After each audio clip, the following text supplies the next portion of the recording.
Let us now begin in Allah's blessed name. What is the Khilafah? The Khilafah is state and government in Islam. What is Islam? The definition of Islam is submission to Allah. What is submission to Allah? Submission to Allah is submission to Allah as Al-Malik. In some translations in English you find Malik as king. No. We don't want that translation tonight. We're dealing with political terminology here tonight. And so Al-Malik is the sovereign. Now that's a word you'll understand. Sovereign. Lahul mulk, sovereignty belongs to him. And so to submit to Allah in Islam is to submit to Allah as sovereign who possesses sovereignty. To submit to anyone else as sovereign, to declare that anyone else possesses sovereignty, is to say goodbye to Allah. Did you hear that? To submit to Allah is to submit to Allah as Al-Akbar. And He reminds you that He is Al-Akbar, because every time you perform salat, you cannot move in salat without Allahu Akbar. Al-Akbar is the one who has supreme authority. And so the Khilafah is a state and government which submits to Allah's authority as supreme. For a Muslim to submit to anyone else and recognize his authority as supreme is to say goodbye to Allahu Akbar. Islam is to submit to Allah as Al-Hakam. The 99 names, this is one of them. Al-Hakam is the lawgiver, who not only gives the law, but his law is the supreme law. And when he makes something haram, it must be enforced as haram. And when he makes something halal, it must be enforced as halal. And so anyone who submits to any law other than Allah's law as the supreme law has said goodbye to Allah subhanahu wa ta'ala as Al-Hakam. This is called, in the political terminology of Islam, this is called shirk. When Fir'aun declared, and of course everyone knows what Fir'aun said, Ana rabbukumul a'la, I am the one who is sovereign. I possess sovereignty. That was shirk. When he declared, Ana rabbukumul a'la, I am the one who possesses supreme authority, that was shirk. When he declared, Ana rabbukumul a'la, my law is the supreme law in the land of Egypt, that was shirk. And Allah punished him with terrible punishment for his shirk. This then was the Khilafah, a system of state and government in which Muslims could submit to Allah subhanahu wa ta'ala as Al-Malik, as Al-Akbar, as Al-Hakam. The Khilafah was destroyed. Who destroyed it? Why did they destroy it? How did they destroy it? When did they destroy it? What did they replace it with? With what was it replaced? And what is its destiny? These are awesomely important questions which very few can answer today. There is a book outside which was not written as an attack on a religious movement, the Wahhabi movement, no. It is entitled The Caliphate, the Hijaz, and the Saudi Wahhabi nation state. It's outside. And it answers all of these questions. Now then, let us begin the lecture as to who destroyed the Khilafah and why did they destroy it and how did they destroy it. When you read this book, Jerusalem in the Quran, and when you listen to the lecture next Monday, then you'll know that the Jews had in their heart, as they still have to this day, this conviction that it is their destiny. Even after Allah subhanahu wa ta'ala had expelled them from the Holy Land, even after they had lived in the wilderness for 2,000 years, it is the conviction in the heart of the Jews that it is their destiny to liberate the Holy Land of non-Jewish rule, to return to the Holy Land not as tourists, no, to return to the Holy Land to reclaim it as their own. For 2,000 years the Jews had this conviction in their heart that one day this will happen. To restore in the Holy Land the state of Israel, of Nabi Dawood alayhi salam and Nabi Sulaiman alayhi salam. And that the golden age will come back one more time. The golden age when that state of Israel, of Nabi Dawood alayhi salam and Nabi Sulaiman alayhi salam, was the ruling state in the world. That age will come back one more time. And so the state of Israel, when it is restored, will eventually become the ruling state in the world. This was the conviction of the Jews. You and I, from the Quran and from the Sunnah, from the Ahadith of the Prophet ﷺ, we would know about the magnificent deception of Al-Masih al-Dajjal, who liberates the Holy Land in 1919, liberates the Holy Land of non-Jewish rule, who brings the Jews back to the Holy Land not as tourists but to reclaim it as their own between 1919 and 1948, who restores a state of Israel in the Holy Land in 1948 and convinces the one-eyed Jews that this is the Israel of Nabi Dawood alayhi salam and Nabi Sulaiman alayhi salam. But of course it is not, it is an impostor.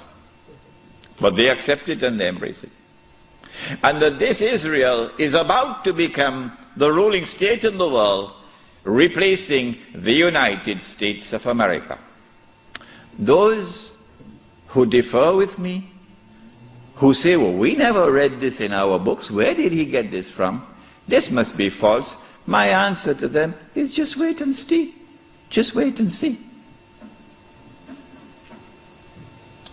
If this is to be accomplished, and the golden age of the Jews is to return one more time, and they are to rule the world, how will they do it? They will need globalization to bring all of mankind together as one global society. And they need to demolish the Ottoman Islamic Empire, which stands in their way. And they will have to demolish the institution of the Khilafah, which is the head of Islam. If you can cut off the head, then you can paralyze the body. And so the attack is now launched to cut off the head, the Khilafah.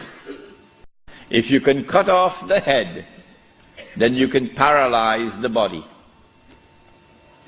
And so the attack is now launched to cut off the head, the Khilafah. It begins as a philosophical attack, which we spoke of the first lecture here tonight. No, the one on alcohol. And that is that you use I'm going to use a long word now, you use an epistemology, that knowledge comes only from external observation and rational inquiry, to take mankind to materialism. But there is no reality beyond material reality. And then you apply that to political thought. And so out of philosophical materialism emerges a new political philosophy. What does it say? Since there is no reality beyond material reality, we can no longer collectively recognize sovereignty up there, so sovereignty must now be relocated down here. The people are now sovereign, no longer the God of Ibrahim alayhi salam. And the people constitute the state, and they locate sovereignty in the state. So the state is now sovereign. This is a European creation. It didn't come out of the world of Islam. Oh no. Not only is the state sovereign, but the authority of the state is supreme. And it is the state which now makes law. And the law of the state is the highest law, the supreme law. But more than that, the God of Abraham alayhi salam could make something haram. But we, the state, can change that and make it halal, meaning legalize it. If I am wrong, get up and correct me. Get up and correct me. We can change it and make it halal, meaning legalize it. And that is what Europe proceeded to do. Everything that Allah had made haram, they made it halal. There's nothing left now. When they declared that sovereignty belonged to them, not to Allah, that was shirk. It was shirk for Fir'aun, it is shirk for them. When they declared that the authority of the state is supreme, that was shirk. When they declared in Articles 24 and 25 of the Charter of the United Nations Organization, which I believe the Republic of Iran has not read as yet. When they declared in Articles 24 and 25 of the Charter of the United Nations, which the Republic of Iran, the Islamic Republic of Iran has not as yet read, what did they declare? That the authority of the Supreme Council of the United Nations, is that what it's called? Security Council, Security Council. That the Security Council of the United Nations is vested with supreme authority in the world, in all matters pertaining to international peace and security. That was shirk. When they declared that the law of the secular state is the highest law, that was shirk. And when they declared halal what Allah made haram, meaning when they legalized what Allah made haram, that was shirk. Surah At-Tawbah of the Quran. بعد أعوذ بالله من الشيطان الرجيم اتخذوا أحبارهم ورهبانهم أربابا من دون الله. They took their priests and their rabbis as arbab, lords and gods beside Allah. وَالْمَسِيحَ ابْنَ مَرْيَمَ, and they did the same thing with the Messiah, the son of Mary. وَمَا أُمِرُوا إِلَّا يَعْبُدُوا إِلَهًا وَاحِدًا, but they had not been commanded other than to worship one God. لا إله إلا هو, there is no God beside him. Subhanahu, glory be to him. Amma yushrikun, far removed is he from this act of shirk, taking your priests and your rabbis as gods and lords beside Allah. Shirk, says Allah. A man came to the Prophet ﷺ and said, O Messenger of Allah, but the Christians do not worship their priests, and the Jews do not worship their rabbis. How could Allah say so?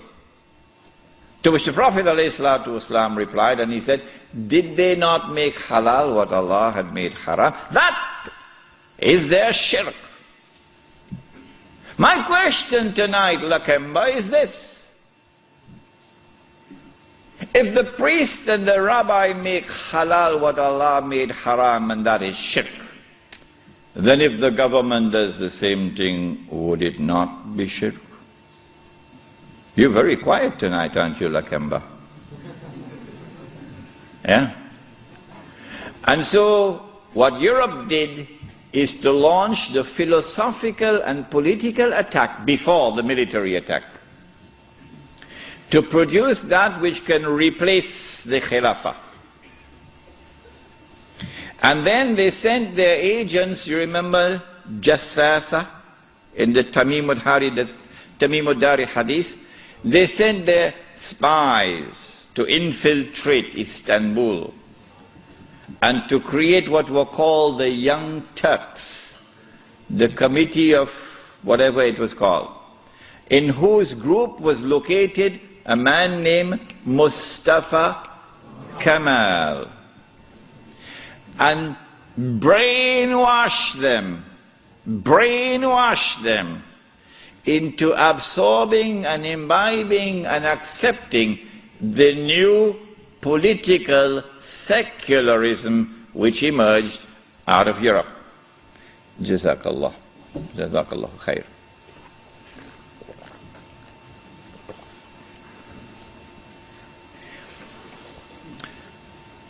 Then came the actual military attack. In 1897, Europeans who dressed up themselves in the clothing of Jews, remember they are Europeans who are parading as Jews, okay? They're called European Jews, but they're essentially Europeans. Judaism is only a camouflage. These people established the Zionist movement.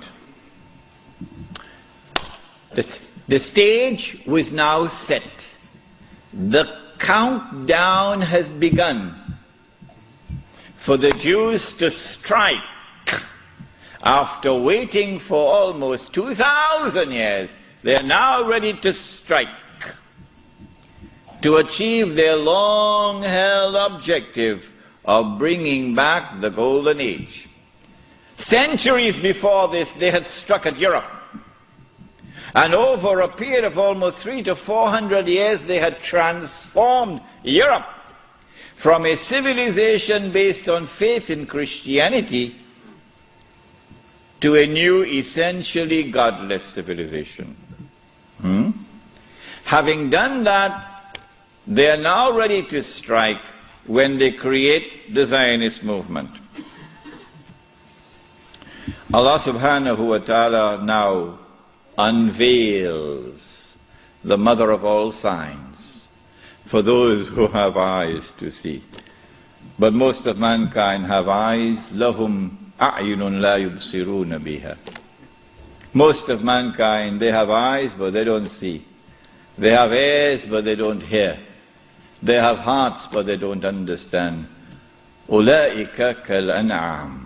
Allah says of such people, they're just like cattle. What is the sign? The sign is the recovery of the body of Fir'aun. Yes. We will deal with this subject, inshallah, on Monday night. The body of Fir'aun is rediscovered just about the time that the Zionist movement is established. At about the same time also, strange thing happens to the European Jew. He's not just making money through lending money on interest. No. The European Jew gets a windfall. A massive amount of wealth now comes his way. How?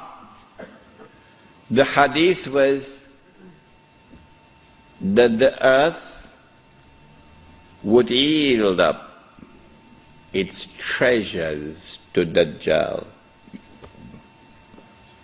A child was playing, a black child, was playing in a village in South Africa. And this child, in the middle of the 19th century, found a big stone, glittering stone. The European Jew gets a windfall. A massive amount of wealth now comes his way. How? The hadith was that the earth would yield up its treasures to Dajjal. A child was playing, a black child, was playing in a village in South Africa. And this child, in the middle of the 19th century, found a big stone, glittering stone. Child took it home, showed it to the parents. Parents took it to the chief of the tribe. Chief of the tribe took it to the white commissioner. White commissioner sent it to Cape Town or Johannesburg, one of these places, to have it examined, and promptly came the reply that this was a huge diamond. You think that happened by accident? You're living in Disneyland. No, the stage was now set when that diamond was discovered. Because now we know where the diamonds are located.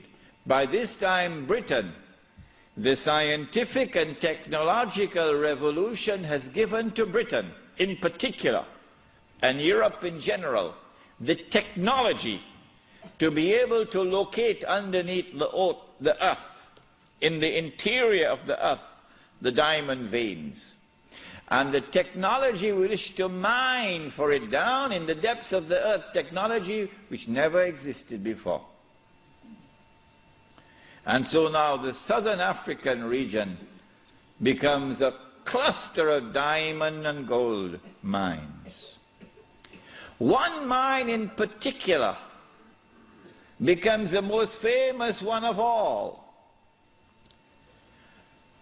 3 months ago, I stood myself at that mine. It was the biggest man-made hole in the world, in a town called Kimberley. You've heard about Kimberley diamonds. Yeah. When the diamonds were discovered at Kimberley and in the surrounding areas, it was the biggest discovery of diamonds in history. And I would suggest to you who are young and who have a thirst for knowledge, go study this part of history, because tonight we have limited time. What the Jews did, using an Englishman who was not a Jew, Cecil John Rhodes, using him as the front man. They always use a front man. But they stood behind him. And they were able to manipulate the situation and gain control of the diamonds. The De Beers Consolidated Diamond Company emerged and taking control of the diamonds. And the Rothschild family in Europe finances now the mining operations. And the bulk of the wealth which now emerges out of South Africa land up in the hands of the Jews. In 1914, the Kimberley mine was closed down because it had yielded all that it could yield. The rest that now remained was just chicken feed. So they closed it down in 1914. When I went to that diamond mine in Kimberley, there were wheelbarrows filled with plastic cubes to show you, give you an estimate of how many diamonds came out of this diamond mine. There were 5 huge barrows filled, brim, heaping with these plastic cubes. That's how many diamonds they got. And these were sold in the market, the international market, at the premium price because they cornered the market through the consolidated De Beers to establish a monopoly to ensure that the price would not come down. The Prophet ﷺ cursed that. When Kimberley was closed down in 1914, the European Jew now had amassed the maximum wealth he could amass at that period of time. This is just about 17 years after the Zionist movement was established. Within these 17 years, Dajjal had struck and had delivered to the European Jew this massive windfall of wealth. And so now they are ready in 1914 to move to the next stage. The philosophical and political systems are already in place. And now the military attack. To destroy the Khilafah, you'll have to destroy the Ottoman Empire. And you cannot destroy the Ottoman Empire with 5,000 Jews in an army. You need a world war to destroy the Ottoman Empire. That's a tall order. So what you do is you plan a conspiracy. And you stay behind so that your fingerprints are not on the crime. In other words, you plan a September the 11th. The attack took place in the summer of 1914 when the Grand Duke Franz Ferdinand was assassinated in Sarajevo. In the summer of 1914 there were 6 major powers in Europe. And there was one dark horse across the Atlantic. No one knew how fast it could run because it had never run in a race so far. One dark horse across the Atlantic. And 6 major powers in Europe. They were number 1, Russia, France, Britain, Germany, Austria, Hungary. That's 5. What's number 6? Turkey. Ottoman Islamic Empire. Ain't no Turkey as yet. Ottoman Islamic Empire. These are the 6 major powers. How can you bring about a world war which will result in the dismantling of the Ottoman Islamic Empire? You've got to do some good planning to do this one.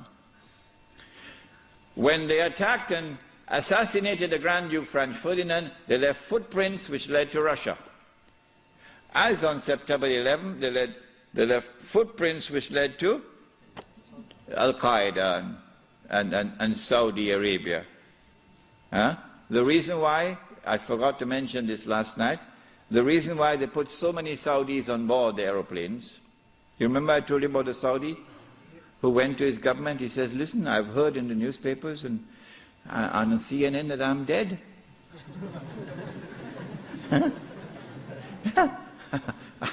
It seems to me as though I'm alive. What they'd done was to hijack his identity and put it on board the plane. I forgot to mention to you last night why they had put so many Saudis. The reason for this is to attack the client relationship, the friendly relations between the United States and the government of Saudi Arabia. If you can replace this with a new relationship of mistrust and hatred and enmity, it'll now facilitate the Jews when they launch their big war to take control of the Saudi oil, which is about to happen. This is why they put so many Saudis on board the aeroplanes. Good. They left footprints which led to Russia. And so Austria-Hungary had no option but to declare war on Russia. But Britain and France already had a treaty, a defense treaty with Russia. The Secretary of State, the Foreign Minister in Britain, was a Jew. And so Britain and France now had to declare war in favor of Russia against Austria-Hungary. But Germany has the same racial ties with Austria-Hungary, so Germany is now forced to enter the war on the side of Austria-Hungary. So they have succeeded. Whoever planned that assassination has succeeded in bringing all these powers now in Europe into a state of war. All that is left now is what they call the sick man of Europe. Who is that? Ottoman Islamic Empire. The Khalifa in Istanbul does not want to enter the war. He knows how weak the Ottoman army is in terms of military technology. But through internal intrigue within Istanbul, the Ottoman Empire is forced into the war, and a Russian ship in the Bosphorus is used as a pretext. Once the war started, that massive wealth which the Jews had accumulated is now going to be used strategically for the purpose of influencing the direction of the war to get the prize that the Jews want. What is that prize? Once the war started, that massive wealth which the Jews had accumulated is now going to be used strategically for the purpose of influencing the direction of the war to get the prize that the Jews want. What is that prize? To destroy the Ottoman Islamic Empire, dismantle it, and to cut off the head of Islam, namely destroy the Khilafah. That's the prize they're after. The next prize is to liberate the Holy Land and to get the Holy Land for themselves. This is the prize they're after. Between 1914 and 1916, German submarines now make a surprise appearance into warfare. As when Israel launches her big war, we're going to see weapons that the world has never seen before being introduced into warfare. When the German submarine entered into the war, it tipped the scales on the side of Germany, and by 1916 Britain was on the verge of defeat. German submarines had surrounded and marooned the island of Britain. The French government had fallen, and Germany had occupied France, and Britain was on her knees.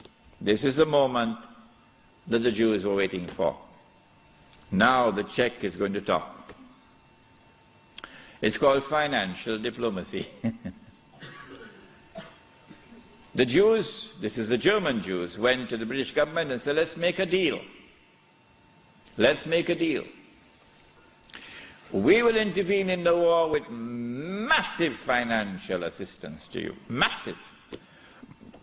And we will bring that dark horse into the race. But that dark horse didn't want to come into the race. American public opinion was overwhelmingly against involvement in the war. And the most famous American of all was not the president. He was a man who had established the assembly line for producing motor cars. And what was supposed to have been a luxury item for only the rich Oh, you could see how the rich people were grinding their teeth in anger when this man caused the motor car to become accessible to ordinary Americans. For $700 you can get a motor car. $1,000 you can get a Model T. What is his name? Henry Ford. And this man did something else to his workers. He didn't bother about what was the market wage. No. He said, I am concerned with paying a just wage. And that market wage is not a just wage. And so he paid his workers a higher wage than the market wage. And so he won the hearts of the American people. He became an American icon. His name was Henry Ford. And he was totally opposed to American involvement in the war. But when the Jews went to the British government and said, let's make a deal, the British government said, deal. And so Jewish money, the diamonds of Kimberley, began to roll. And Jewish money now enters into the war in a massive way. And Jewish influence over the media in the United States is now made to work, and American public opinion is being brainwashed and slowly transformed, until suddenly, to the consternation of Henry Ford and so many Americans, Franklin Roosevelt declares war, and the United States enters into the war. Britain, with this newfound wealth, and with the assistance of the United States, now has a new lease of life, and the war now takes on a direction that the Jews wanted from the first place. It is in 1916 that Jassasa went to work with British spies in Arabia. Lawrence of Arabia, of course, is the most well-known of them. These British spies were sent into Arabia, posing as Muslims. And they went to two actors in Arabia, two. One was Sharif al-Hussein, who was appointed by the Khalifa in Istanbul as the Sharif of the Hijaz, Mecca and Medina, in control. Mecca was under the control of an Arab battalion, but Medina was under the control of a Turkish battalion. And I wish I could understand why the Khalifa insisted on the Turkish battalion under the leadership of Fakhri Pasha to defend Medina. I don't know why. So when the British spies went to Hussein, they offered him the moon. They offered him the moon. We will liberate the land of the hated Ottoman Turks, and we will give you independence and freedom, and you will now become the king of the Arabs. Remember, Britain is not talking about Khilafah. No, we'll make you the king of the Arabs. And we also prepared to offer you a little, you know what, just £7 million. Huh? £7 million at that time is what Bill Gates has now. Sharif Hussein, the great-great-grandfather of Abdullah in Jordan now, then betrayed the Prophet Muhammad ﷺ, betrayed 1400 years of history of this ummah, violated the plain and clear command of Allah subhanahu wa ta'ala in the Quran in Suratul Ma'idah, in which He commanded us, Ya ayyuhalladhina amanu la tattakhidhul yahuda wan nasara awliya. Do not take the Jews and do not take the Christians as your awliya. Do not establish an alliance with them in which you become dependent upon them and subservient to them. Do not do that, says Allah. بَعْدُهُمْ أَوْلِيَاءُ بَعْضٍ. They are protecting friends of each other. وَمَنْ يَتَوَلَّهُمْ minkum فَإِنَّهُ مِنْهُمْ. Whosoever from amongst you turn to them for that kind of an alliance, you no longer belong to this ummah, you now join them. إِنَّ اللَّهَ لَا يَهْدِي الْقَوْمَ الظَّالِمِينَ. Surely Allah will never provide guidance for a people who commit such an atrocious act of wrongdoing. And this is precisely what Sharif Hussein did, and what all his descendants from that day to this day have been doing. But the chickens are coming home to roost now for Abdullah. And the chickens are coming home to roost for Abdullah. When Mr. Bush attacks Iraq, then you're going to see Abdullah's suitcases at work. Yeah. They're all packed already, you know. They're all packed already. As soon as Mr. Bush attacks Iraq, you'll see where Abdullah is going to be headed for. Sharif Hussein now accepts 7 million sterling pounds and enters into a military alliance with Britain and declares himself independent of the Ottoman Khalifa. Once the Khilafah in Istanbul had lost control of Mecca and Medina, had lost control of the Haramain, had lost control of the Hajj, you pull the carpet, you pull the rug from underneath the feet of the Khalifa. His Khilafah is now losing legitimacy. Can anyone be Khalifa? Can you appoint a Khalifa here in downtown Lakemba? Can Mullah Umar have been recognized as the Khalifa? No, why not? Because when the Hajj comes, Amirul Mu'mineen Mullah Umar will have to apply for a Saudi visa to perform the Hajj. Huh? And if the Saudis reject the visa, the Khalifa can't perform the Hajj. All right? And so the British calculated, if we can wrest control of the Haramain and the Hajj away from the Khalifa in Istanbul, then the legitimacy of his Khilafah will begin to crumble. And so this was 1916. The British spies then went to the second actor in the Arabian Peninsula. I mean, Britain has a PhD in deception. If you want to destroy the Khilafah, okay, you have to make sure that it cannot be restored. How can you take the entire world of Islam with so many ulama and ensure that not only is the Khilafah destroyed, but it cannot be restored? That's a tall order.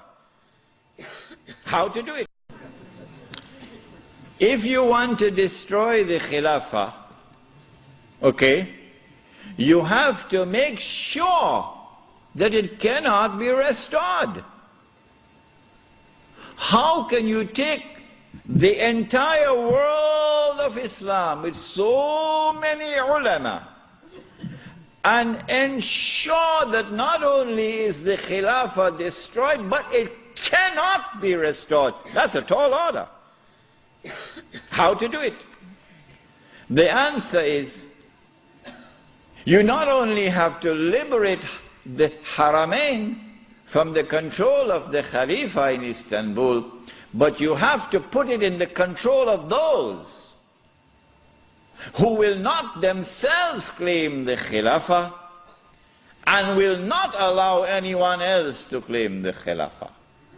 And so long as these people keep control of the Haramain and the Hajj, the Khilafah can never be restored. Simple, isn't it? Simple, isn't it? And so that was why they had to make the trip to Riyadh to meet. What's his name? Abdul Aziz Ibn Saud. Correct name? Of course it's the correct name. Why are you afraid to mention it? But Abdul Aziz Ibn Saud did not control the Hijaz.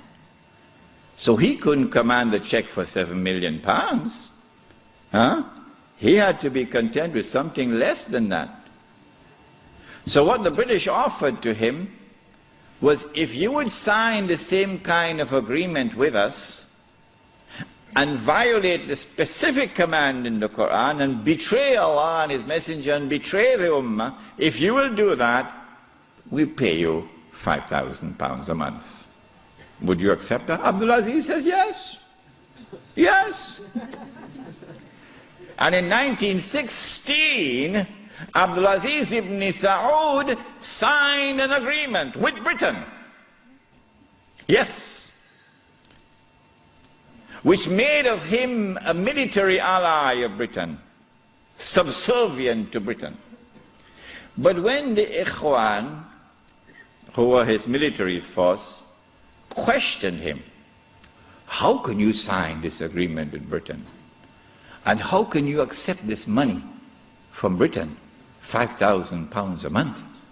Abdul Aziz ibn Saud says, this is jizya.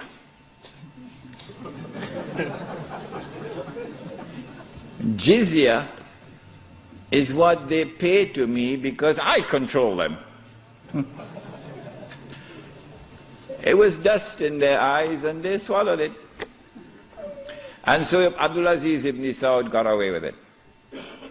Massive betrayal, and a very dangerous plan is now in place. As soon as the Khilafah is destroyed, that Abdul Aziz ibn Saud will be given what is known as the green light, something that Saddam Hussein knows about, the green light. And then he will attack and take control of the Haramain. And when once he does that, he won't make the mistake of ever claiming the Khilafah for himself. And he will never allow anyone else to claim the Khilafah, because no one else can take the control of the Hijaz and the Haramain from them, because they are supported by Britain. And so goodbye to the Khilafah. It's gone. It can never be restored. Never, never, never be restored. So long as Britain and the United States of America underwrite the security of the Saudi state, you can never, never, never restore the Khilafah. By 1919, the Ottoman Empire was in shambles, falling apart. And a British army under General Allenby, with many Arabs and Punjabi Muslims fighting faithfully under his control, attacked the Turkish garrison which was defending Jerusalem, defeated it, and liberated the Holy Land. This was a joyous day for the Jews, because now the countdown is really moving forward, and the golden age is coming back. In the same 1919, when the Ottoman Empire is collapsing and it is losing all its non-Turkish possessions, all the Arab parts of the Ottoman Empire are falling away, the Greek army now invades the Turkish mainland, Anatolia. And the Turkish people now have a tremendous fright in their hearts, because the Greeks hate them with a PhD in hatred. So Britain now has to create a Turkish general who would appear to the Turkish people as a savior who has come down from the heavens with his hands resting on the wings of angels to save the Turkish people. And so at a place called Gallipoli, a man named Mustafa Kemal inflicts a defeat on the ruling state in the world, Britain, and immediately climbs the ladder to become the hero of all heroes in Turkish history. Very convenient, isn't it? Mustafa Kemal now takes over He is in fact de facto ruler over the Ottoman Empire. And the Khalifa is just a piece of furniture.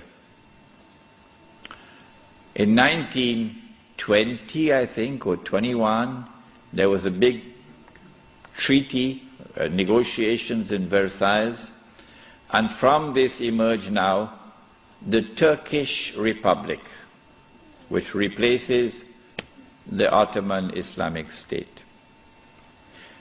But Mustafa Kemal said, the Turkish people love their Khalifa. So if Europe could have a pope, why can't we have a pope too? This was simplistic thinking on the part of Mustafa Kemal. If the Europeans could have a pope, well, so too can we. So the new Turkish government of Mustafa Kemal decided to take the Khilafah and remove from it all political authority and make the Khalifa the equivalent of the Pope. This was 1922. And things were going fine for him. Turkish people were happy. Khilafah is still there. And the leadership of the revolution in Turkey were very happy because we have a secular state now, modeled after the European state. But in 1924, on the 3rd of March, suddenly Britain demanded, of course, this is secret, they wouldn't reveal it, Britain demanded of Mustafa Kemal that he must abolish the Khilafah. The demand came from Britain. And on the 3rd of March 1924, the Turkish Republic abolished the Khilafah. The question we have to ask is, why did they do it when there was no need to do it? Nothing. It represented no threat whatsoever to the secular Turkish Republic. The answer for the abolition of the Khilafah on the 3rd of March 1924 is located in a place called India. But even the Indian scholars of Islam are not aware of it. Even they are not aware of it. When the attack on the Khilafah was taking place in the 1916, 17, 18 period, then Indian ulama, at that time the Indian Muslim community was one of the most influential Muslim communities in the world. And the Indian Muslim community was led by leaders who knew Islam and lived Islam. Men like Maulana Muhammad Ali Jawhar, Maulana Shaukat Ali, Maulana Sayyid Sulaiman Nadwi, Mufti Kifayatullah, men who knew Islam and lived Islam. And they wanted to get rid of British imperial rule in India, so that when they got rid of the British, they could restore Islamic rule over Muslims. That's all they wanted. Get rid of the British and restore Islamic rule over Muslims. And they realized that they could mobilize the Muslim masses of India over this issue of the Khilafah, because everybody loved the Khilafah. And so they established a movement which they call the Khilafat movement, Harakatul Khilafah, the Khilafat movement. When they established the Khilafat movement and it began to mobilize the Muslim masses, the body which was sleeping is now waking up for revolutionary struggle to preserve the Khilafah in Istanbul. The leader of the Hindus realized, but wait a minute, the Muslims want the same thing that we want. The leader of the Hindus realized, but wait a minute, the Muslims want the same thing that we want. We also want, the Hindus, we want to get rid of the British, and we want to restore Hindu rule over the Hindus. So there's a conversion of interest here. So Gandhi, who later became known as Mahatma Gandhi, Gandhi approached the leadership of the Khilafat movement and he said to them, listen, the same thing you want, the same thing I want. So why don't we join forces? Will you allow me to join the Khilafat movement? And guess what the leadership of the Indian Muslims did? It was a revolutionary theory on their part, and we praise them tonight.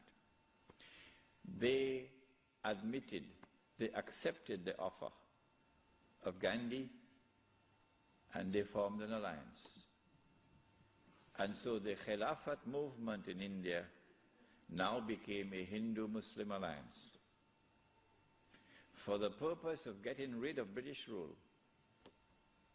And then that would replace, that which would replace British rule would be Islamic rule over Muslims and Hindu rule over Hindus. This constituted the most dangerous of all threats that Western civilization have ever experienced in its entire period of colonization of mankind. This Khilafat movement.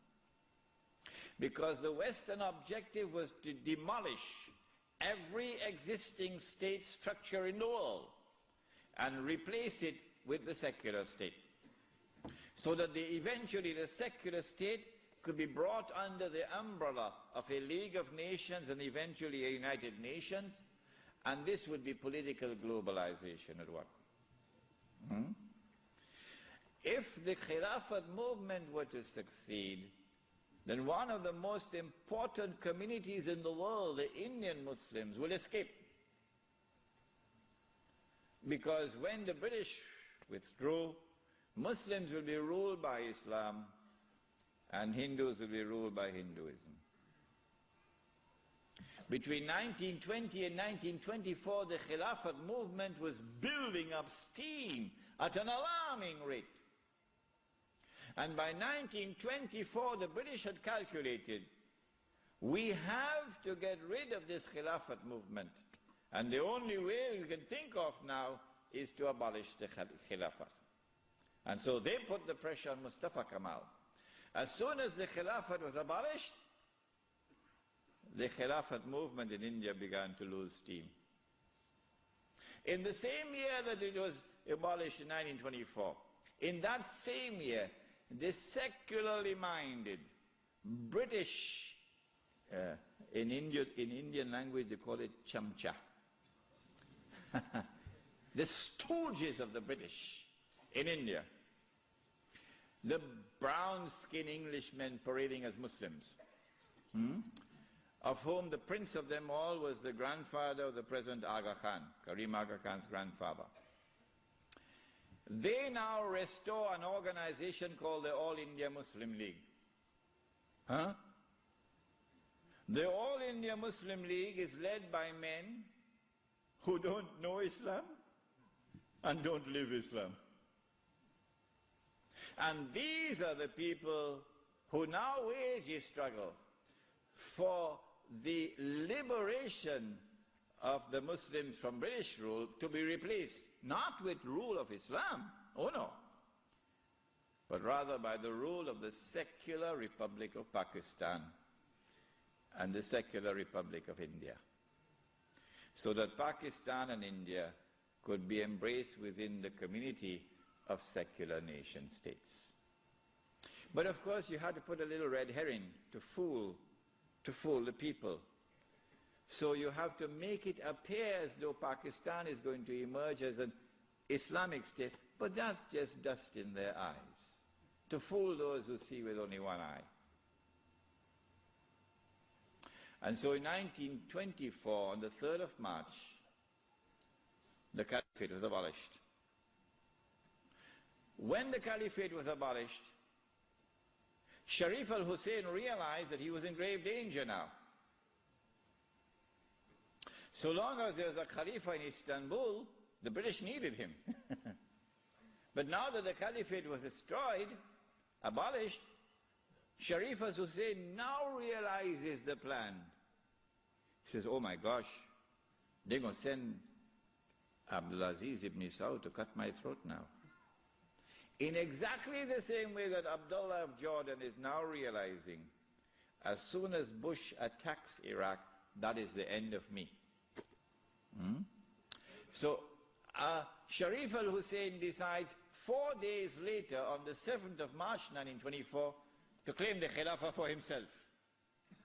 But when you're a client state of Britain, you can't do that. You have to first apply to the British government for permission to become the Khalifa. He didn't do that. As soon as Sharif al-Hussein claimed the Khilafat for himself on the 7th of March 1924, you're going to get all of this information in that book which is outside, The Caliphate, the Hijaz, and the Saudi Wahhabi nation state. As soon as he did that, Britain gave the green light to Abdulaziz. Attack. Within 6 months, the Saudi army of Abdulaziz ibn Saud conquered Mecca. And Abdulaziz and Sharif Hussein packed his suitcase and off he went. British took him away. This one the Americans will take out of Jordan. And so Abdulaziz ibn Saud is now in control of Mecca and eventually Medina. It's a Saudi Wahhabi alliance. Does he claim the Khilafah for himself now? No. What he does is, as soon as he enters Mecca, in 1924, October, Abdulaziz ibn Saud makes a proclamation, and they're going to hate me for revealing this to you, because nobody remembers it now. The proclamation which he makes is that this land belongs to the entire Ummah. This land belongs to the entire Ummah. I wonder how a Pakistani or a Bengali Muslim will feel when he hears that, and he's been rounded up like dogs, stray dogs, and put on trucks because he's overstayed his visa, while white-skinned Americans and British are treated like princes in the Holy Land. How will a Pakistani or Indian or Bangladeshi feel? This land belongs to the entire Ummah. And it is for the Ummah, not for Abdulaziz ibn Saud, for the Ummah to establish the government which will rule over this land. That is his proclamation in 1924. But in cricket it's called playing for time. He did this because in April of 1924, Al-Azhar University had responded to the Turkish abolition of the Khilafah. What did they do? Al-Azhar University declared that this was bid'ah and haram to abolish the Khilafah. And therefore we must respond to it. And the response of Al-Azhar is that we must have a mu'tamar, a conference, which would meet and which would appoint a new Khalifa. As soon as Al-Azhar issued this proclamation, you could see how Britain was trembling. The British government can't digest their food now. They've got to plan some counter strategy to the initiative of Al-Azhar University. The counter strategy is that Egypt is itself not a free country. It may appear free, but Britain really has control over Egypt. So Britain puts pressure on King Fuad, the father of King Farouk. You're too old to hear about, you're too young to know about this. And King Fuad is now putting pressure on Al-Azhar to hold back on this conference. So for 2 years the conference can't take place. 2 years because of British pressure. The conference finally takes place in June, July of 1926. But Britain uses another counter strategy. She gets Abdulaziz ibn Saud in Mecca to also convene a conference of the world of Islam in Mecca at the time of the Hajj, which is May of 1926. And then Britain and Russia and France and China and all the major powers in Europe all get to work.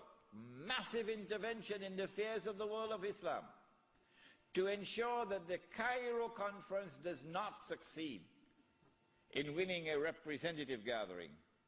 and that the Makkah conference gets all the Muslims attending it. And they succeeded.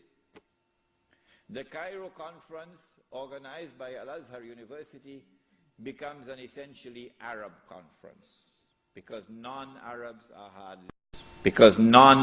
are hardly present. The conference met. The conference decided that the Khilafah was an essential part of the deen, that it was bid'ah and haram to abolish it, that the Khilafah must be restored, but we don't know how to do it. So let's go back home and come back after 1 year. That was the decision. We don't know how to do it. But in Mecca, you had the most successful representation of the entire world of Islam, because Britain really went to work on it. This conference is now convened, but strangely for the Wahhabi movement. Strangely for the Wahhabi movement, which is a religious movement, which declares that it is bringing back the original Islam and removing all the extraneous things which had been added and cutting out all the shirk. So this is the real Islam. Well, then how come you don't even have the subject of the Khilafah in your agenda for your conference? We asked the Wahhabi movement, give us an answer. There is no answer. The answer is that the Wahhabi-Saudi alliance is now perpetrating a gigantic, a massive betrayal of Islam in abandoning the Khilafah. And so the conference takes place. But the subject of the Khilafah is not even on the agenda of the conference. Instead, Abdulaziz ibn Saud approaches the conference twice, himself in person. And he asks the conference to recognize him as Al-Malik. That his rule should be recognized over the Hijaz. When the conference had heard His Majesty the King on both occasions, and the conference is now sitting down to discuss the matter, shall we recognize Saudi Wahhabi rule over the Hijaz? The leader of the Indian Muslim delegation jumped up to speak first. He spoke first. His name was Maulana Muhammad Ali Jawhar. He got up and he told the king, get lost. We'll never do that. As soon as the leadership of the Indian Muslim delegation had established its position of rejecting the claim of the Saudi Wahhabi leadership for sovereignty and control over the Hijaz, the rest of the delegates couldn't say, That was the power of a man who knew Islam and lived Islam. And so the conference ended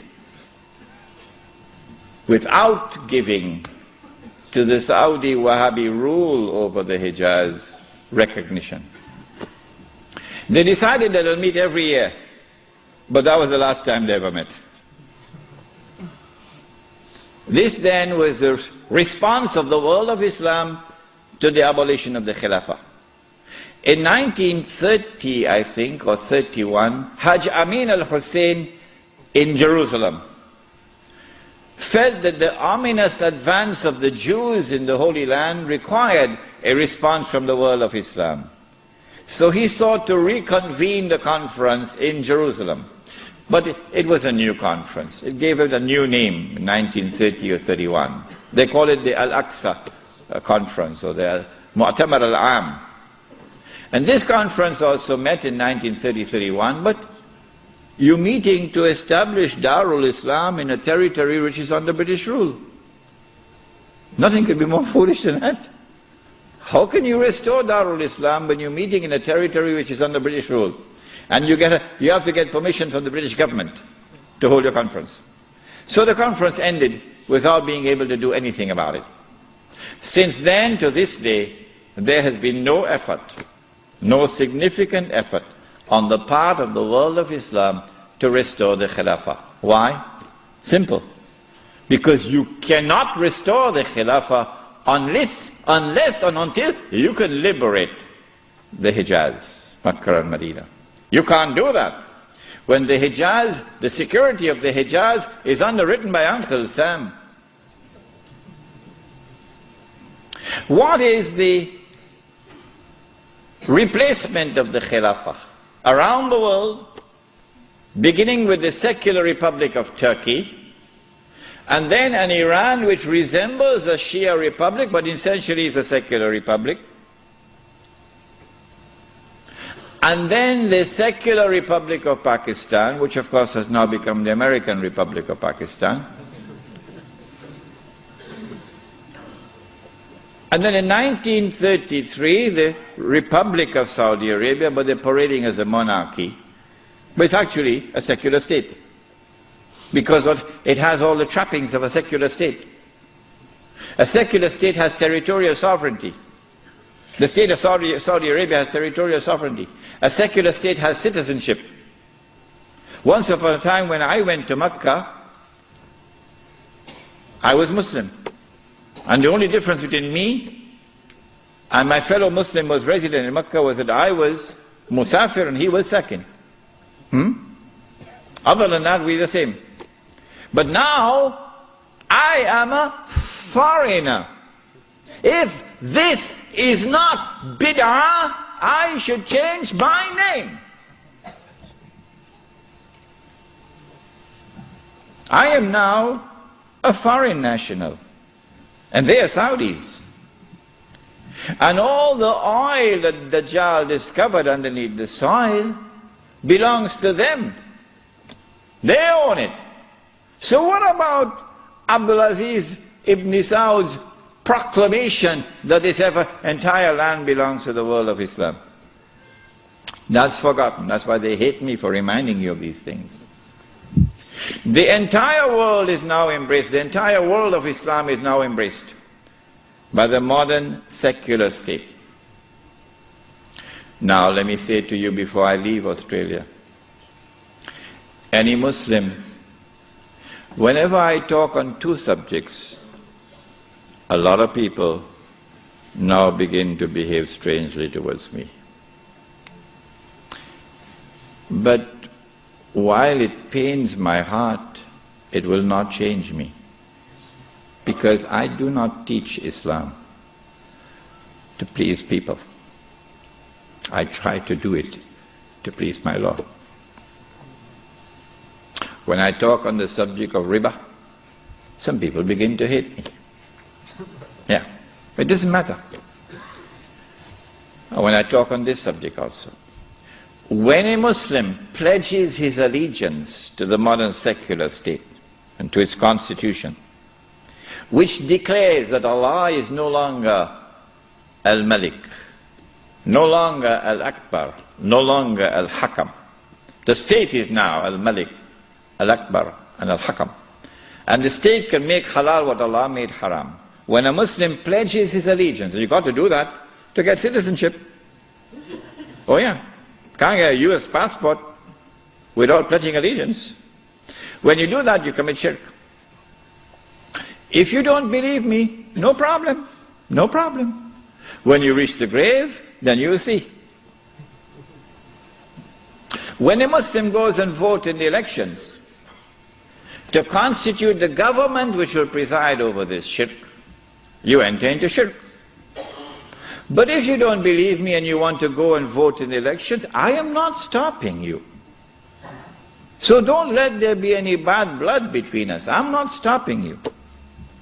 But when you enter in the grave and you find that you've entered into shirk, do not plead ignorance, that's all. Stand up like a man and take it on that day. This is now the universal shirk that the Prophet ﷺ had prophesied. He said the time would come when shirk will be everywhere, it'll be so difficult to recognize it. However, as difficult as it would be to recognize a black ant on a black stone, on a dark night. So if you did not recognize it before this lecture, don't be surprised, but now you know. This universal secular state is now used to embrace all of mankind, including the world of Islam, in political globalization. So that eventually you have one government over all of mankind. Eventually the Jews will now rule the world using that structure. That's about to happen. We already made significant progress towards that day. When you read this book, Jerusalem in the Quran, which I believe is the first and only book on the subject, because you couldn't write this book before 1948. Nobody could write it before 1948. Not in 1400 years of this history. In fact, it was difficult to write this book in 1948. It's easy to write it now, but difficult to write it at that time. When you read this book, then you'll understand why it is I say that we are now located at that moment in time when one ruling state is about to give way to another. That the state of Israel is about to replace the United States as the ruling state in the world. The state of Israel is about to replace the United States as the ruling state in the world. When Israel takes over from the United States with that big war which is about to take place, and the American economy collapses and the US dollar collapses and all the paper money in the world collapses, and this is going to be my lecture next Wednesday, inshallah, on Islam and the international monetary system. Please come to it. Then we see that transfer of power. Israel takes control of the oil, for example, of the Middle East. When Israel becomes the ruling state in the world, then the Jews will say, the golden age has come again. The prophecy is being fulfilled. But they're being deceived in the grandest and most magnificent deception mankind has ever witnessed. No, this is not the golden age. You've been deceived by Al-Masih al-Dajjal. Israel will rule the world for a day which is like a week. If you disagree with me, you say, we never heard this before. Our sheikhs who taught us Islam, they never talked about this, so you must be wrong. My response is wait and see. That's all. I don't have to say anything more than that. How long will a day which is like a week last? How long? How long will Israel rule the world? And what will be our predicament during that time? This is what I spoke about last night. You cannot establish Islam at the macro level, so go ahead and establish at the micro level. The jihad is already in force to liberate the Holy Land. No one can stop that jihad. No one can stop it. The jihad is already in force to liberate the territory from where the army will come, from Khorasan. No one can stop that jihad. When you see that army coming from Khorasan, the Prophet said, go and join that army, even if you have to crawl over ice. Because no one will be able to stop that army until it reaches Jerusalem. When a day which is like a week has come to an end, and we will know that because the water in the Sea of Galilee would have dried up.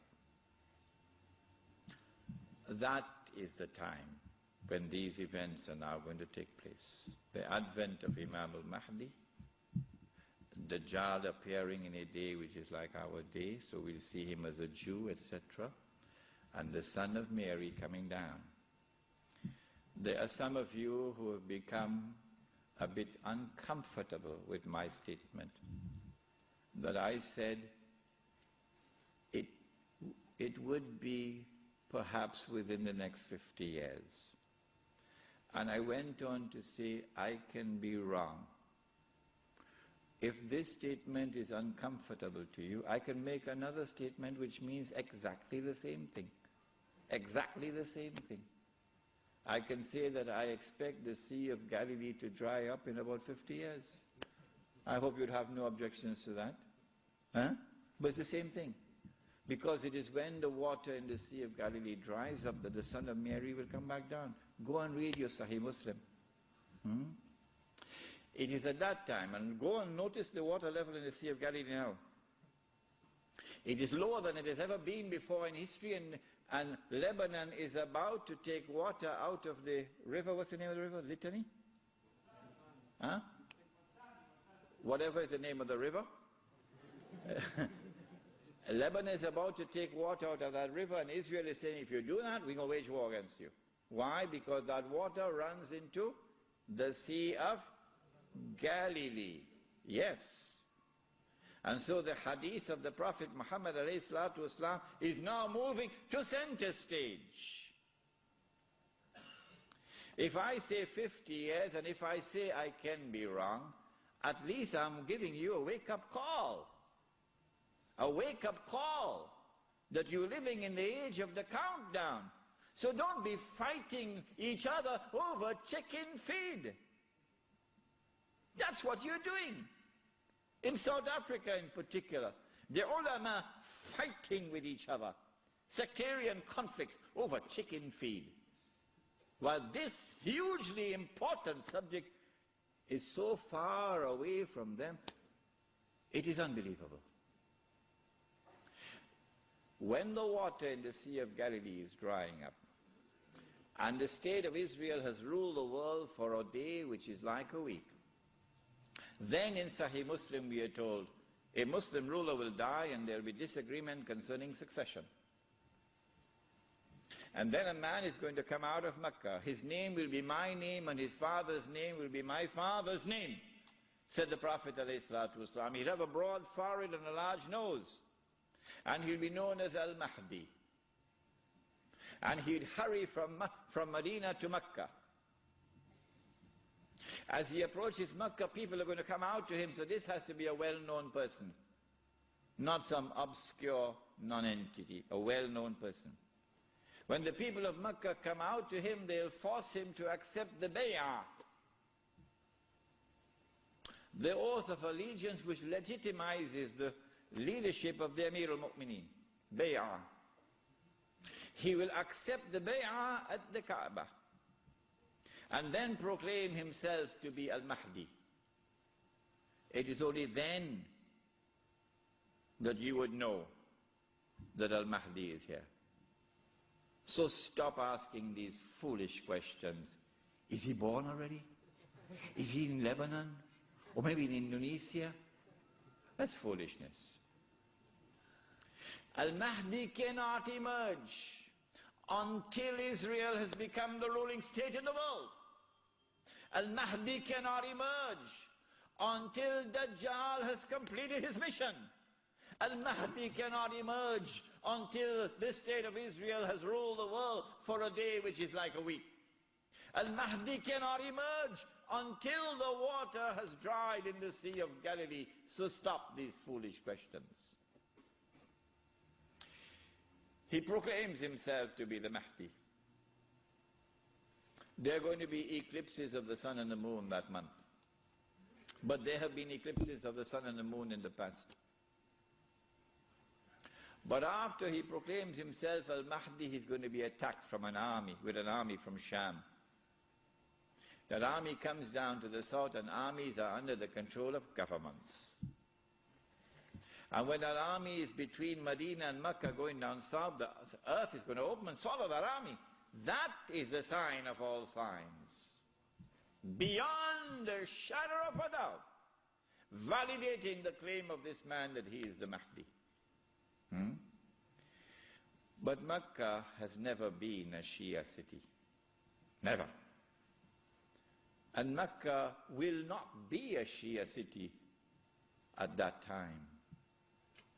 And Mecca will not come out to give allegiance to a Shia. And so you have to be living on the moon to believe that the Mahdi is going to be Shia. We do not say this to embarrass the Shia, or to be uncharitable to them, or to hurt their feelings in any way. This is just factual analysis. When the earth opens and swallows that army, then on that day, those from the world of the Shia who accept him as the Mahdi and follow him are our brothers in faith. And shoulder to shoulder we'll fight to liberate the Holy Land. But those from the Shia, and we anticipate that there will be those, who will now reject him as the Mahdi because he is not Shia. You're not our brothers in faith. And you will not fight with us shoulder to liberate the Holy Land. When the army is swallowed, then the Mahdi is going to be attacked by another army, and this is now an army of the Quraysh, an army of the Kalb. And remember that armies are under the control of governments. The Mahdi will defeat this army, and when an army is defeated, that is the end of Saudi Arabia. Goodbye to bad rubbish. Goodbye to bad rubbish. Let it be recorded in my book tonight. Let it be recorded in your book tonight. Goodbye to bad rubbish. The most monstrous betrayal of Islam ever committed in history, committed by those who control that state. Now Darul Islam is restored. Yeah, this is Islam, not that. And let it be clear that there are so many Salafi Muslims in Saudi Arabia, in prison, because they too are struggling for the same thing that I am struggling, to liberate that land. Let it be clear that there's a man like Sheikh Safar al-Hawali, who is at the forefront, intellectually, spiritually, and theoretically, at the forefront. I benefited from his thought. And so do not remain with this sectarian conflict and describe that masjid, Salafi masjid, this one Sunni masjid, this one Indonesian masjid, that one Malay masjid. I thought the masjid was the house of Allah. Has it changed? When Darul Islam is restored in the Arabian Peninsula, this is now the most dangerous and potent of all threats to the state of Israel. Dajjal will now attack. He's now in a day which is like our day. And so we'll see him, a Jew, a young man, powerful, built, curly hair. But I'm not saying anything about his eyes because you understand the hadith about the eyes now. The Prophet ﷺ pointed his hands to the east 20 times. And he said he's going to come from the east. Jerusalem is northwest. When Israel attacked Jamal Abdel Nasser, although Israel is to the east of Egypt, Israel attacked from the west and destroyed the Egyptian Air Force on the ground in the Six-Day War. Similarly, Dajjal is not going to attack from the northwest. He attacks from the east. 20 times, said Muhammad alayhi salatu wasalam. You can come from the east. When he attacks, he's going to be riding on a donkey, which will travel as fast as the clouds, and which will have his ears stretched out wide. I'm going to Perth, inshallah, on Thursday on that donkey.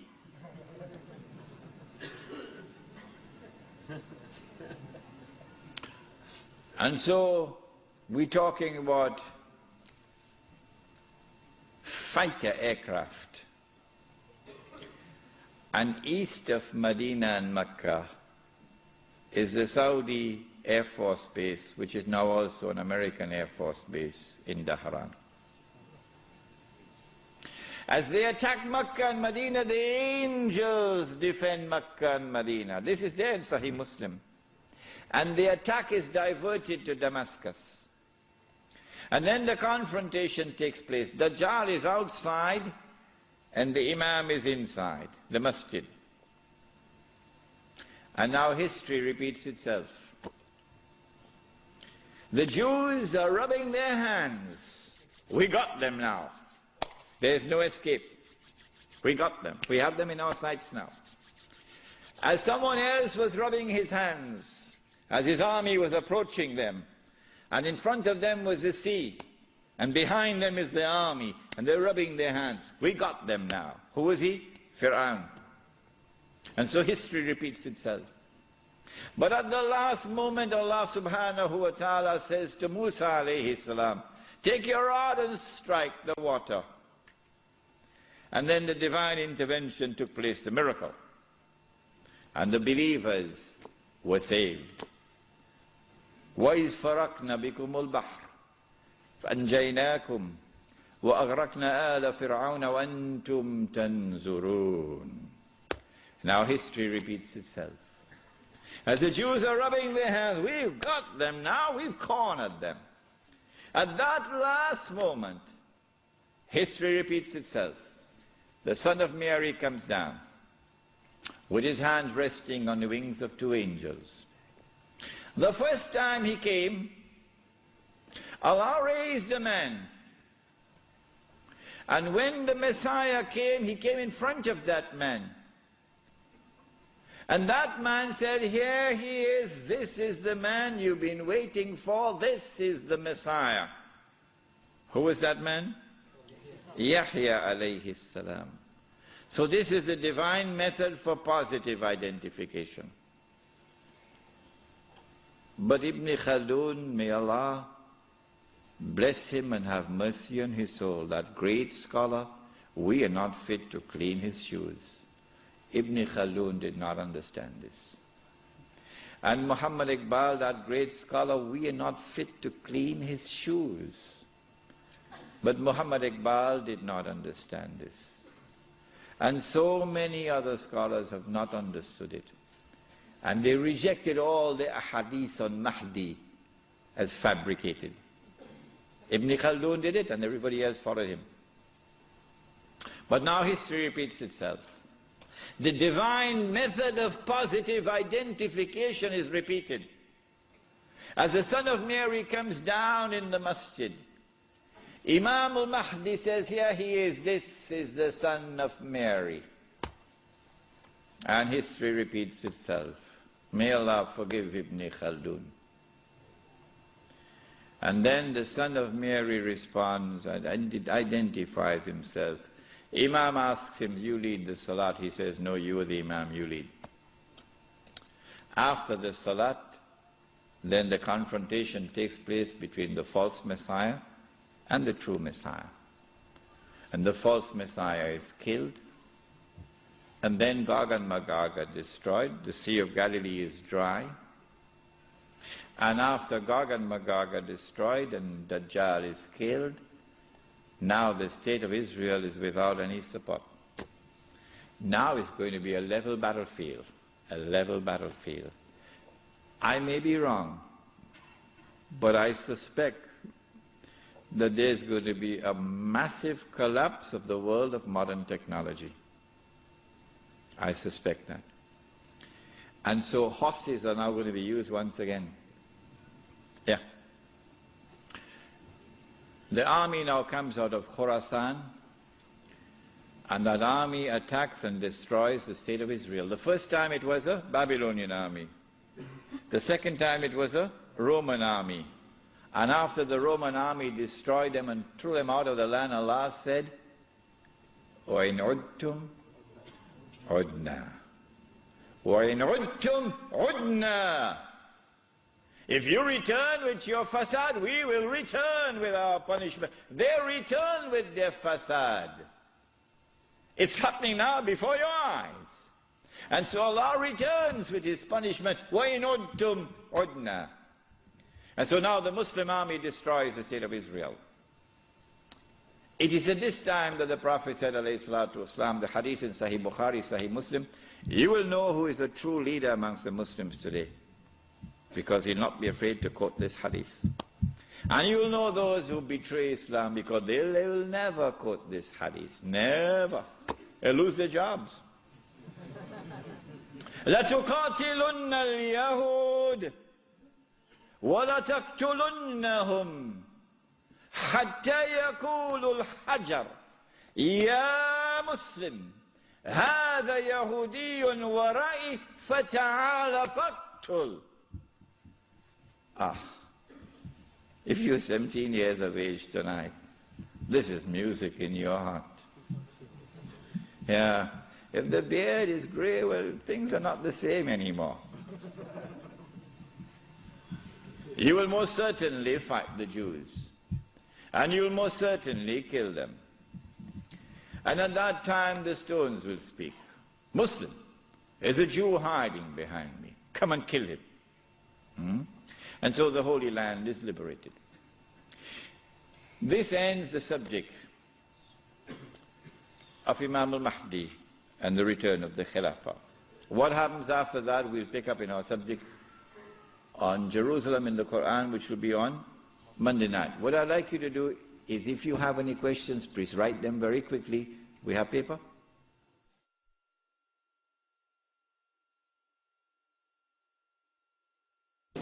Question 1. Please define the geography of Khorasan.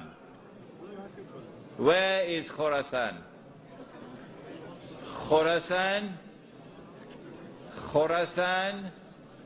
in the time of the Prophet ﷺ, has been researched by the eminent Pakistani scholar, Dr. Israr Ahmad, and he has explained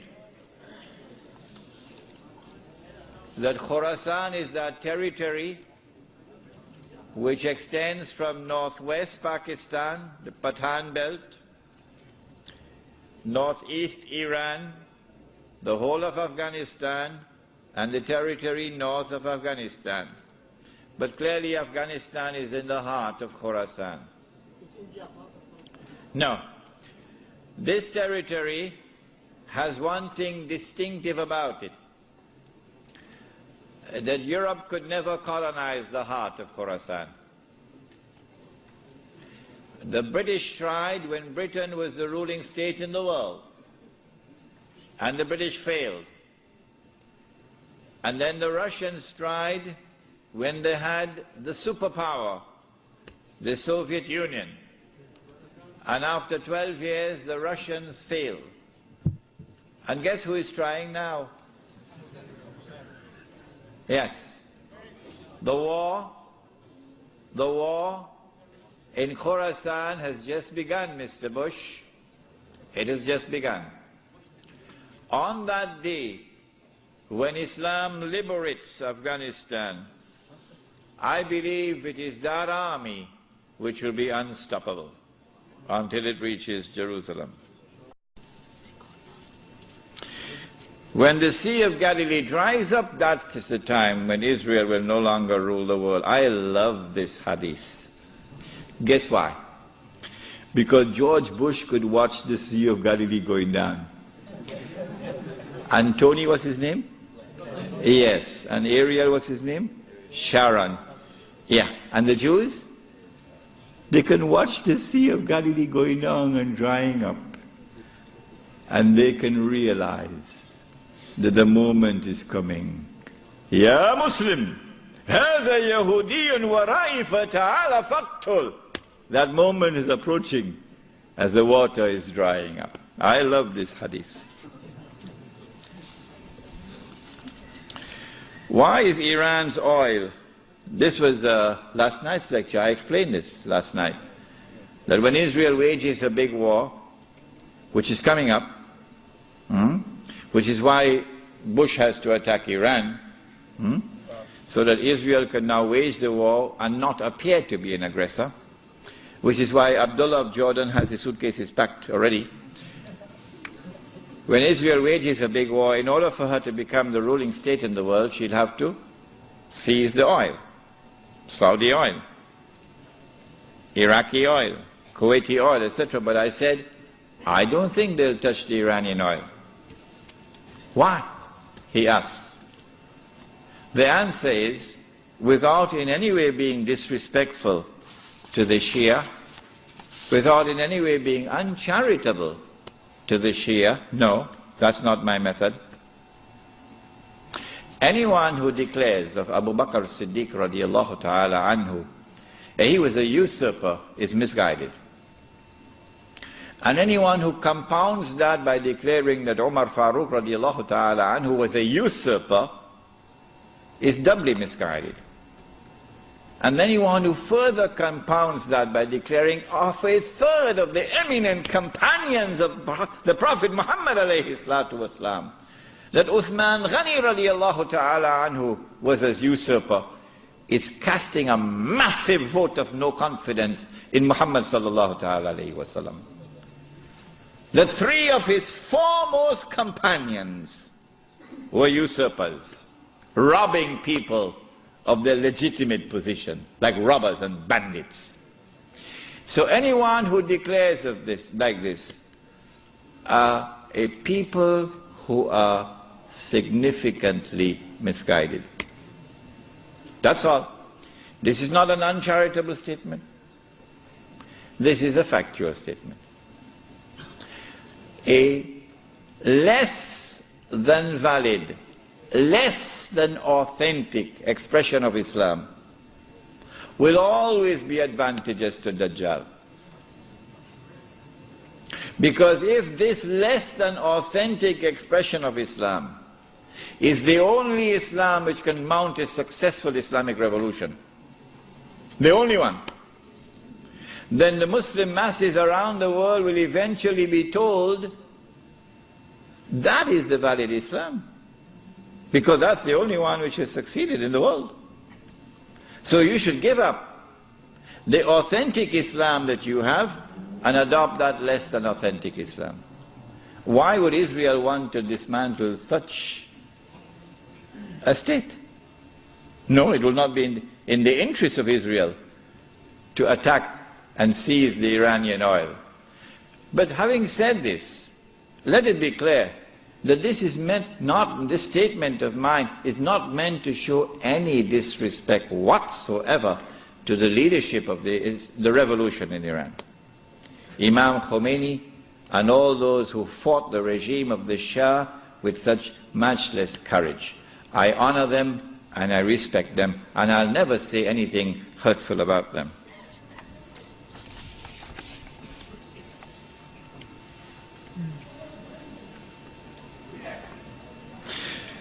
Can you please give an example of the Prophet ﷺ about how he established the Khilafah? You have to take control of territory,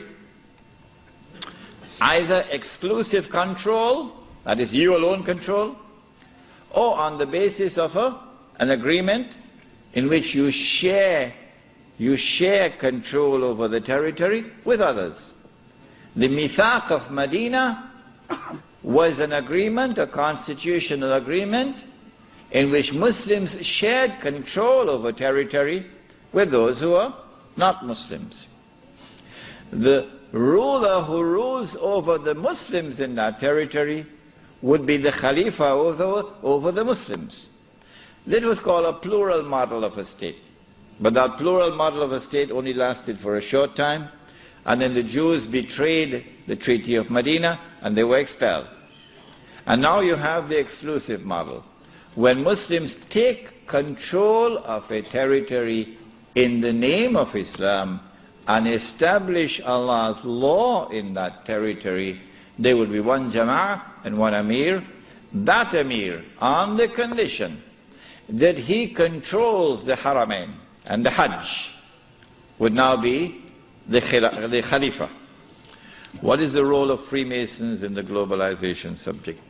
The Freemasons are an organization which have their roots in ancient Israel, Banu Israel from the earliest times.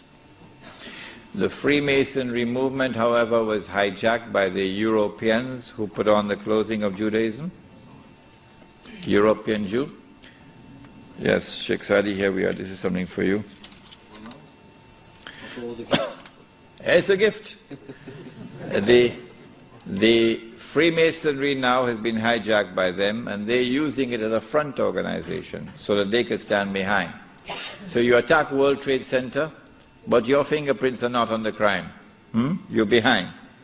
You attacked the World Trade Center in 1991, and you put Sheikh Omar Abdurrahman behind bars, the blind sheikh. But the Jewish fingerprints are not on the crime. You attack the US a mission in Tanzania, the US mission in Kenya, Tanzania and Kenya, and you believe that we are blind. We know you did it. You attacked. But you blame Osama bin Laden for that. But guess what? One day, يَوْمَئِذٍ تُحَدِّثُ أَخْبَارَهَا بِأَنَّ رَبَّكَ أَوْحَى لَهَا. One day the earth will speak. And all your lies are now going to be exposed. And on that day we'll have confirmation for what we now suspect.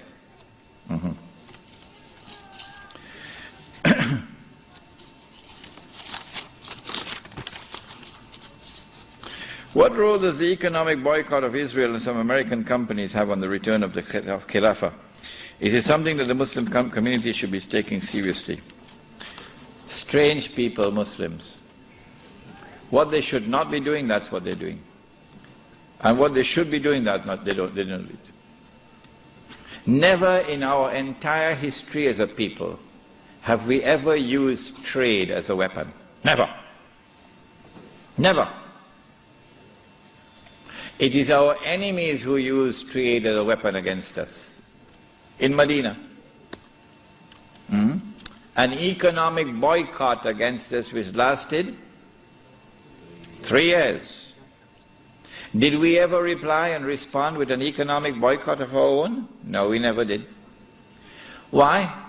لا تأكلوا أموالكم بينكم بالباطل إلا أن تكون تجارة عن تراض منكم. Trade should be conducted in such a way that there is mutual benefit, says the Quran. So when you impose an economic boycott on somebody, you're hurting yourself. You're allowed to trade with your enemy, because in trade there's mutual benefit. The only thing that is prohibited is to trade with the enemy at times of war, in weapons of war. That is prohibited. So an economic boycott on the United States of America, and you're not going to drink Coca-Cola, well, you should not have been drinking it in the first place. Water is better than Coca-Cola. But leave that aside. We've never had an economic boycott in our own entire history. This is the first time I've ever heard of an economic boycott. I know about Ronald Reagan and his economic boycott on the Soviet Union, but not Islam. No. So from my perspective, it is wrong to engage in the use of trade as a weapon against anyone.